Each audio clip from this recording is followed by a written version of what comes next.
संयम से ज्ञान के क्षयोत्सम में वृद्धि होती है ऐसा पढ़ा है, जबकि संयम देह आश्रित क्रिया है, फिर इसका ज्ञान से कैसे संबंध है?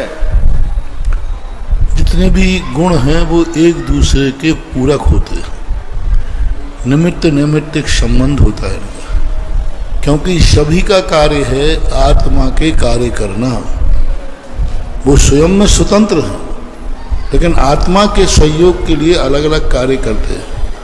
संयम से ज्ञान का क्षयोत्सम बढ़ता है, बहुत बढ़ता है। पूज्यवर पूज्यपाद स्वामी ने सम्यक दर्शन सम्यक ज्ञान से अवधि ज्ञान को हीयमान और वर्धमान कहा है। सम्यक दर्शन, जैसे जैसे सम्यक दर्शन सम्यक ज्ञान बढ़ता है, वैसे वैसे अवधि ज्ञान में वर्धमान वृद्धि होती है, और जैसे जैसे सम्यक दर्शन ज्ञान घटता है, अवधि ज्ञान ही मान होता है। तो ये अवधि ज्ञान के उदाहरण को उपलक्षण मान करके सभी ज्ञानों में ऐसा मानना चाहिए।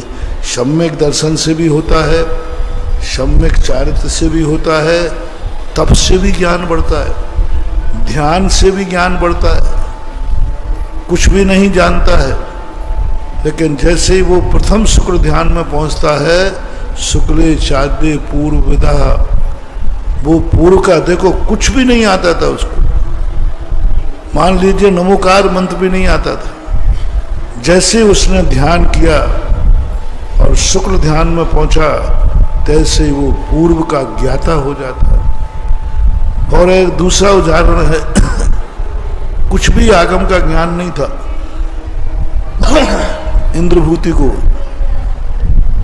लेकिन जैसे ही समोषण में पहुंचा और दीक्षा ली, तुरंत द्वादशांग का ज्ञान हो गया, शुद्ध केवली हो गया इंद्रभूति, कुछ नहीं जानते।